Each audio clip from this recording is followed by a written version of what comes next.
everyone. This is Drag Race, RuPaul's Drag Race, season 14, season 14, big hole, big opening number 2. Sorry, that's terrible. Sorry, I'm trying to find my notes. I don't know if it's just been a crazy week at work and I'm exhausted. I don't know if it's the new diet. I started to try to get rid of the 30 pounds that I've been gaining and losing for 5 years. I don't know what it is, but the people on this episode, excellent. This actual episode, maybe because it was an exact repeat of the first episode, for me it lacked energy. And I think it's just, I think it was me. I don't think it was the actual episode.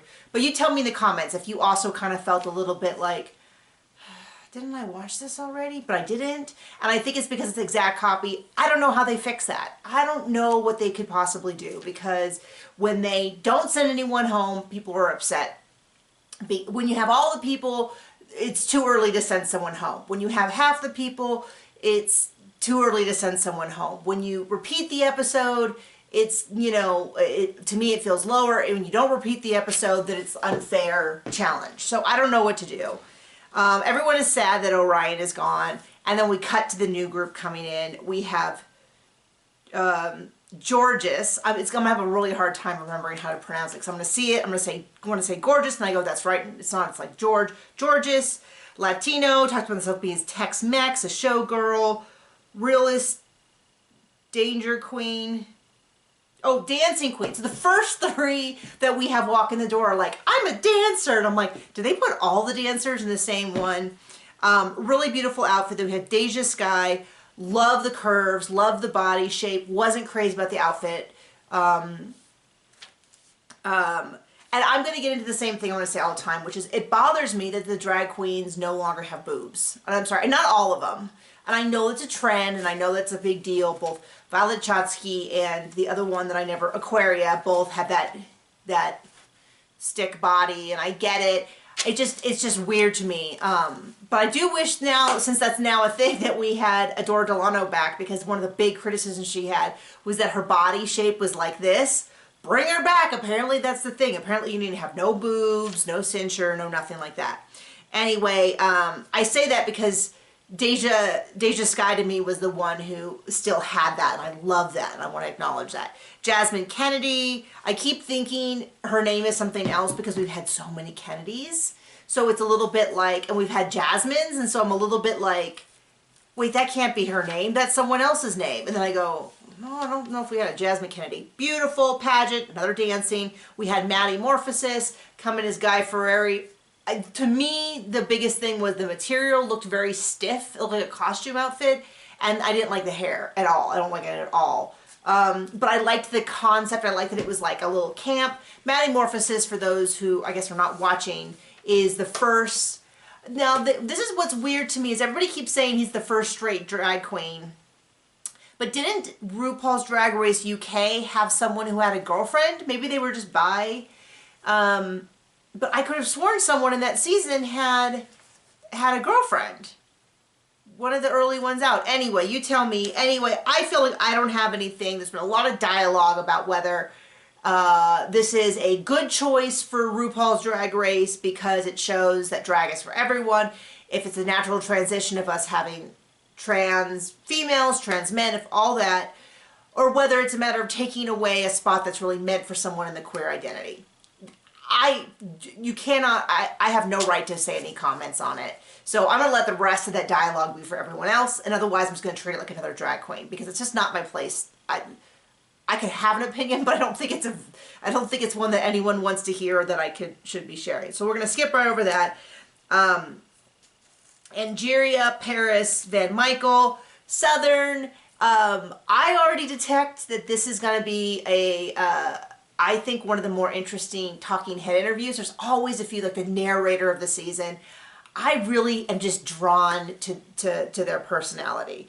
So presented as I'm usually drawn to the really funny ones. So I think it's going to end up being one of those people who goes, I didn't realize how funny I was until I didn't know I could do comedy. Because I already sensed that. Lady Camden, the Six Spice Girl, whatever, from London, 90s pop princess. totally got that. Super fun. I love someone with a really strong, like, I think having a point of view is really fun.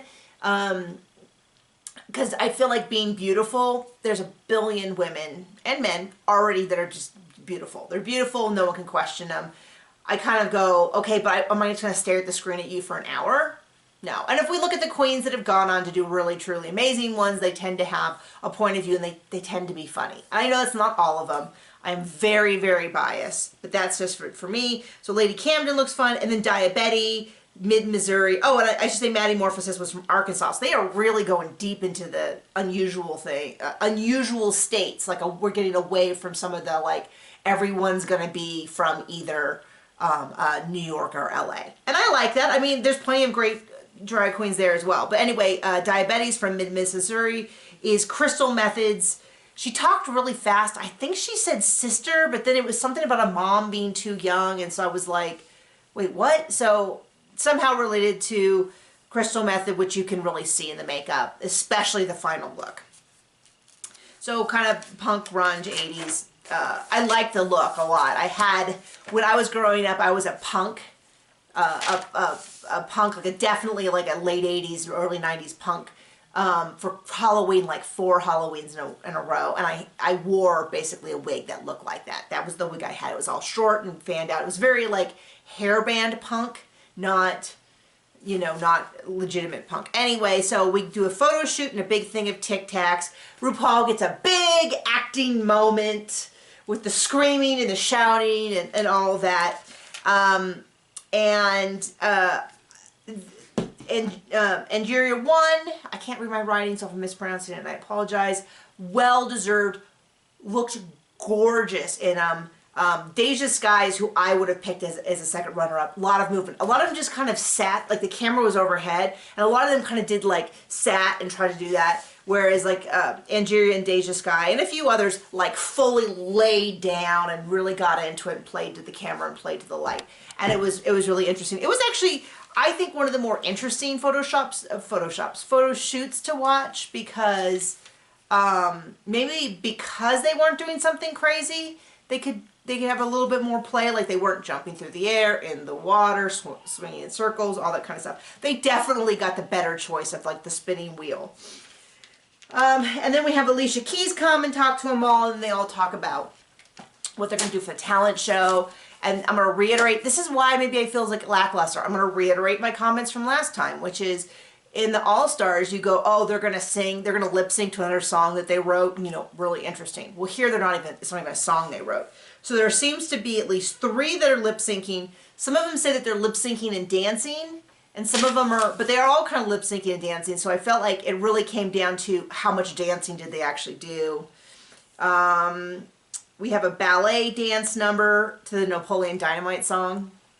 For those of you who know that song, that was their first thing. Deja Sky's going to do a cheer number. Maddie's going to play the guitar. And Jerry's going to do a lip sync to her own song. Oh, I think that's everyone. So anyway, we get into the actual performances. Actually, I'm going to skip the performances. I'm going to go straight into the end, because Georges has a gown. Oh my gosh, what did I write? Too much study? I don't even know what this means. Anyway, the problem was to me, the lip sync with the dance varied from a lot of dance and a little lip sync to a lot of lip sync and then like the kind of dancing that you and I would do, or you see it in an average lip sync. And so it went from Georges and Jasmine sort of doing dancing with some lip syncing to Diabetti doing lip sync with a tiny bit of dancing. The ballet, they made it look like no one liked her, but I was like, she is actually dancing in stilettos, so let's give her some leeway. Deja Sky did a cheer number, but I thought she was going to do an actual cheer number. Instead, she did like a comedy cheer number that like I could have done, so I would have liked to have seen more of her knowledge of cheer. And it was just like, yay, little tiny hop and a clap, and I was like, oh, it was last week's exercise performance, just with a little bit more structure. Maddie played the guitar. I thought it was fine. Played with her mouth, but you couldn't really see what she was doing. And then Angeria lip synced to her own song and did a full dance. So those are all good. Deja Sky, beautiful color. I thought it was kind of an odd dress. Jasmine Kennedy, loved it. I don't know why when I saw it, the first thing I thought was the Love Boat. Like a glamorous movie star on the Love Boat. I wrote 70s. Michelle Visage said 60s. Fine. Breastplate, yay for boobs. Yay. Yay for boobs. Deja Sky, beautiful shape. Love it, love it. Wasn't as totally crazy about the dress. Didn't hate it either. Gorgeous. Georges had a gown to a bodysuit. I was a little bit like, oh, bodysuit, you know, but it's fine. Maddie had big costume. It was done, it looked like they were bent over, but they had a headless woman with a head right here. So big swing on the costume, super interesting. I gave it a star. Angeria, stunning, stunning, gorgeous. If you're going to do a gown, that's the way you do a gown. I don't want to see anything else. They loved the outfit. Lady Peacock, she did ballet. Oh, she was, Lady Camden was a peacock. It had like a feather train kind of shape. And then she pulled it up so it flopped up like a peacock. Cute, sort of convertible look. Not really.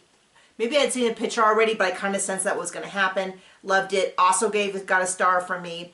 And then Dea did like these ties top to bottom. This is where I really missed the boobs because it was a little bit of a waist, a little bit of a butt, and then just completely flat all the way up. I always had a sense that we were going to get a little nip slip, but of course it'd be boy nipple, but that always takes me out immediately. I know that people just don't care anymore. Got Mick, Violet Chachki, Aquaria, all of those are like the super skinny, kind of what we traditionally would call boy body, and they get away with it. I just don't personally like it, and in this case, they would agree with me that it didn't work. Am I wearing my shirt backwards? No, I'm good. Okay, anyway, they put Lady Camden and Georges safe. Angeria wins. Totally happy with it. Had the best, I felt like the best consistent performance across the board, and won the mini challenge. So very strong. I actually am going to say that Angeria is one of my favorite right now. Gorgeous, but I think there's a lot more personality than is being initially presented, because I'm already starting to be like, oh, I love it when they come up for interview, which is great. Like I always said, you can win the show. The best is to win the fans. Better yet is to do both, just to win all across the board. Jasmine's at being safe. Maddie safe. I think just barely slipped through. I would have been upset if Maddie had ended up in the bottom, because the final costume was so strong and actually did a talent, like an actual talent the whole way through. Okay. So we have a dance-off between Betty and Deja Sky, and Deja Sky wins, and that's bye-bye Betty. So that's really sad. What's really sad to me is that Orion last week and Betty this week won't even get to meet the full cast. So there are going to be people that go, oh, that's right, Betty was on our season. I didn't even get to meet her until we did publicity. And so that makes me a little sad for them, because one of the benefits, of course, is that you get to do some networking and move forward. But hopefully we see both of them on future seasons. A lot of times they come back. Both of them had really strong point of views that I was interested in seeing more of, and so it's kind of a bummer. So I do hope that we see them reapply and come back in a couple seasons for something else, and pull, if Shangela could do it, and look at Shangela. I hope that for anyone. So sorry for the low energy this week. I don't feel like I really gave you what I was hoping for, but hopefully the few of you that always watch and comment and stuff, I gave you what you needed. So I am going to put down below a link, because I guess now Drag Race All-Stars Season 6 is going to be airing on VH1. I watched it all on the app, I guess. Anyway, I don't know, are they replaying it? What's going on? Anyway, I saw it all. Oh, it was on Paramount Plus. I watched it all and recapped it, so you can go watch my playlist if you want to follow along as you watch it. Anyway, bye.